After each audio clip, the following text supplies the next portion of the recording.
Hello everyone. Audio article programme में एक बार फिर से आपका स्वागत है और मैं हूं आतिफा काजी। आज मैं बात करूंगी रेवड़ी कल्चर और भारतीय अर्थव्यवस्था की। ये आर्टिकल द हिंदू में छपे लेख soap of welfare debate on freebies के सारांश पर आधारित है। इस आर्टिकल में 3 दृष्टि के इनपुट्स भी शामिल है और ये आर्टिकल सामान्य अध्ययन प्रश्न पत्र 3 के भारतीय अर्थव्यवस्था खंड से जुड़ा है। तो चलिए लेख की शुरुआत करते हैं।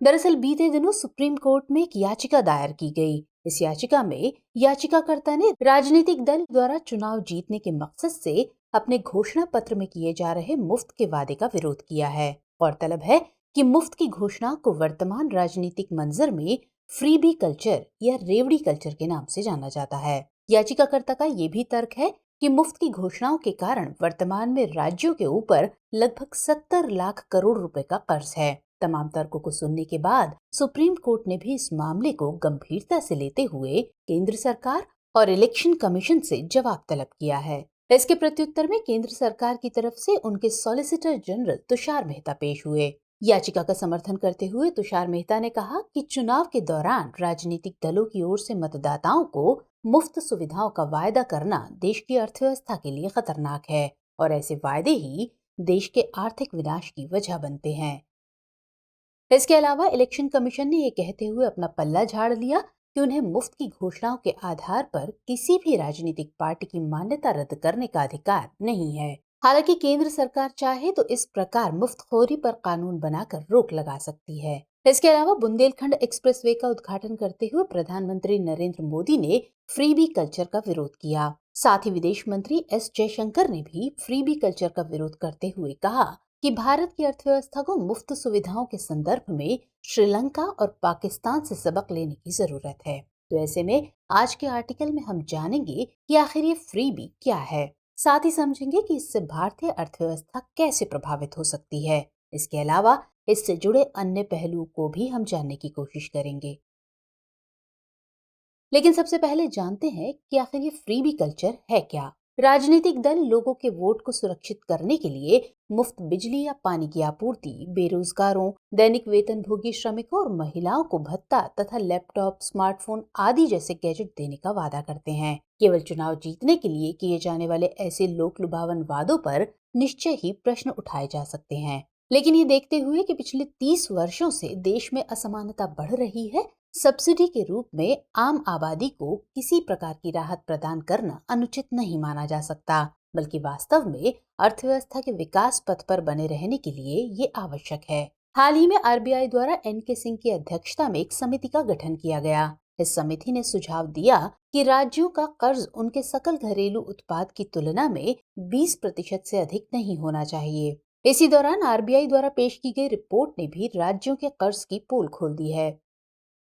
रिपोर्ट के मुताबिक साल 2021-22 में पंजाब सरकार का कर्ज सकल घरेलू उत्पाद यानी जीएसडीपी की तुलना में 53%, राजस्थान का 39.8%, पश्चिम बंगाल का 38.8%, केरल का 38.3% और आंध्र प्रदेश का 32.4% हो चुका है। बीते नवंबर माह की आरबीआई रिपोर्ट के अनुसार 18 शीर्ष राज्यों का सकल घरेलू उत्पाद की तुलना में कर्ज 31.2% बढ़ चुका है। साथ ही केंद्र और राज्यों का बाजार से लिया जाने वाला कर्ज 63.6% तक बढ़ चुका है। आपको बता दें कि सकल घरेलू उत्पाद की तुलना में कर्ज का अनुपात एक ऐसा मानक है जिसे देखकर विदेशी निवेशक किसी देश में निवेश का निर्णय लेते हैं। श्रीलंका की बदहाल हुई अर्थव्यवस्था में ऋण जीडीपी अनुपात 102.8% हो चुका था। ये ठीक है कि पिछले 30 वर्षों से देश में असमानता बढ़ी है और सब्सिडी या अन्य आर्थिक सुविधाएं प्रदान कर आबादी को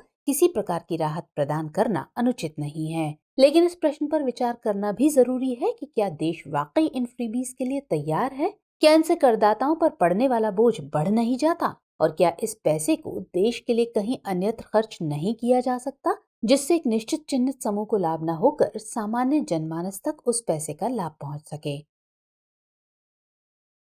चलिए अब देखते हैं कि देश को फ्रीबीज की आवश्यकता क्यों है। ऐसे कुछ उदाहरण हैं जो दिखाते हैं कि कुछ व्यय परिव्यय के समग्र लाभ के रूप में होते हैं, जैसे कि सार्वजनिक वितरण प्रणाली, रोजगार गारंटी योजनाएं, शिक्षा के लिए योजनाएं और विशेष रूप से महामारी के दौरान स्वास्थ्य सुविधा के लिए किया गया परिव्यय। ऐसी योजनाओं पर किया गया व्यय देश के एक तबके को जहां सक्षम बनाता है, वहीं देश के लिए मानव संसाधन तैयार करता है, जिनसे आगे चलकर देश को लाभ होता है। वितरण प्रणाली से एक और जहां गरीबी रेखा से नीचे जीवन यापन करने वाले लोगों के लिए गरिमापूर्ण जीवन व्यतीत करना संभव हो पाया, तो वहीं रोजगार गारंटी योजना लोगों को काम का अधिकार देती है, जिससे वो राष्ट्र निर्माण में प्रत्यक्षतः सहयोगी हो सकें।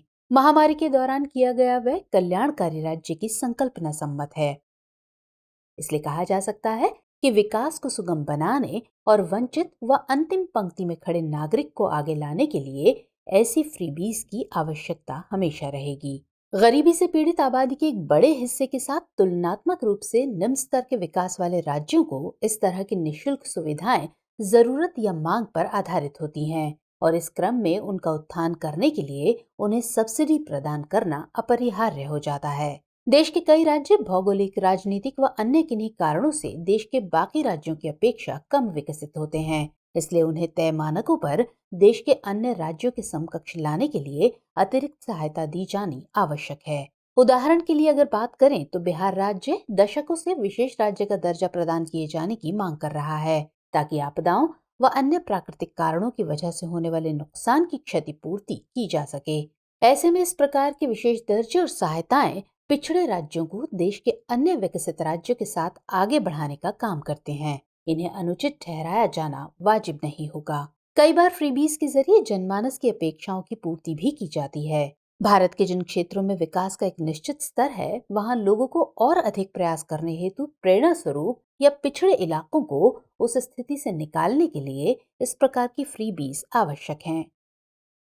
अक्सर इनका स्वरूप लोक लुभावन होता है और चुनावों को प्रभावित करता है, लेकिन कर्ज में दबे किसी किसान का ऋण माफ होना, सरकारी स्कूलों में मेधावी विद्यार्थियों को आधुनिक गैजेट मिलना, छात्रों को मुफ्त साइकिल देना, कौशल विकास के अंतर्गत अन्य उपकरण प्रदान करना आदि इस प्रकार की रियायतें हैं जिनसे सरकारी कोष पर बोझ भले बढ़े, लेकिन उनसे अंततः एक कल्याणकारी राज्य की अवधारणा को मजबूती ही मिलती है। इस प्रकार की मुफ्त सुविधाओं को गुड फ्रीबीज कहा जा सकता है। चलिए अब देख लेते हैं कि आखिर फ्रीबीज के ऐसे कौन से नुकसान हैं जिस वजह से इसका विरोध किया जाता है। दरअसल फ्रीबीज का सबसे बड़ा नुकसान अर्थव्यवस्था को उठाना पड़ता है। इससे समष्टि अर्थव्यवस्था के बुनियादी ढांचे की स्थिरता को क्षति पहुंचती है। ऐसी फ्रीबीज का राजनीतिक व्यय राष्ट्र और अर्थव्यवस्था की प्राथमिकताओं को विकृत करता है, और ये परिव्यय किसी न किसी रूप में सब्सिडी पर केंद्रित रहता है। निःशुल्क उपहार देने से अंततः सरकारी खजाने पर प्रतिकूल प्रभाव पड़ता है। भारत के अधिकांश राज्यों में मजबूत वित्तीय व्यवस्था नहीं है। अक्सर राज्य के मामले में संसाधन बहुत सीमित होते हैं और वो केंद्र की सहायता या अनुदान पर अत्यधिक निर्भर हो जाते हैं। इसके साथ साथ कई बार कोई निःशुल्क योजना शुरू करने के बाद उसे बंद करना किसी भी राजनीतिक दल के लिए चुनाव में नुकसान का सौदा साबित हो सकता है। इसलिए उन्हें मजबूरन जारी रखा जाता है और संसाधनों पर बोझ लगातार बढ़ता रहता है। पुरानी योजनाओं का भार लगातार जारी रहता है या यूं कहें कि बढ़ता रहता है, और साथ ही नई योजना शुरू करने के लिए वित्त की कमी महसूस होती रहती है। राज्य का सर्वांगीण विकास न होने का एक कारण फ्रीबीज दुष्चक्र भी है।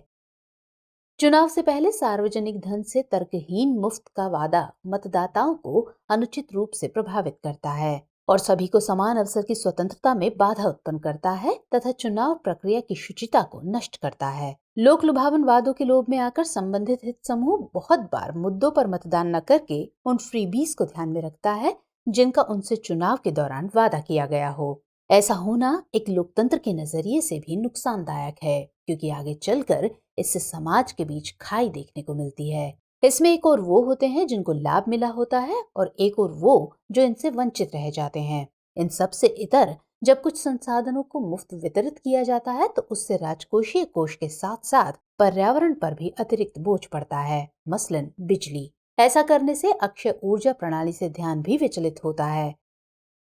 मुफ्त मिलने से प्रयोगकर्ताओं में इनके संरक्षण और संयमित प्रयोग की अवधारणा भी क्षीण होती है।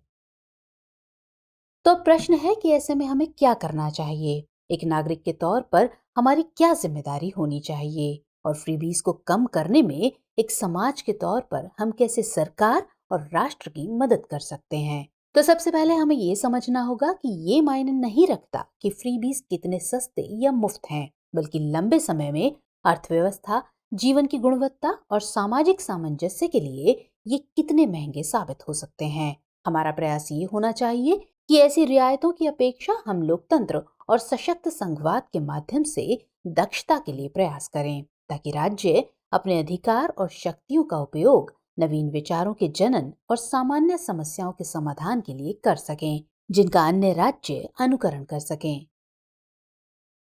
हमें यह भी समझना होगा कि सब्सिडी और मुफ्त में अंतर होता है। जहां एक रियायत देश की अर्थव्यवस्था को लंबे कालखंड में फायदा पहुंचा सकती है, वहीं एक इसे अवनति की ओर भी ले जा सकती है। हमारा प्रयास होना चाहिए कि हम राष्ट्र निर्माण में सकारात्मक सहयोग करें और जहां तक हो सके ऐसी मांगों का हिस्सा होने से बचें, और जहां ऐसा होता दिखे वहां इसकी तीखी आलोचना करें। आर्थिक अर्थों में मुफ्त के प्रभावों को समझें और इसे करदाता के पैसे से जोड़कर देखें। सब्सिडी और मुफ्त में अंतर करना भी आवश्यक है, क्योंकि सब्सिडी के उचित और विशेष रूप से लक्षित लाभ हैं जो मांगों से उत्पन्न होते हैं। तभी फ्रीबीज कल्चर को खत्म या इसके प्रभाव को कम कर सकेंगे। तो इस एपिसोड में इतना ही।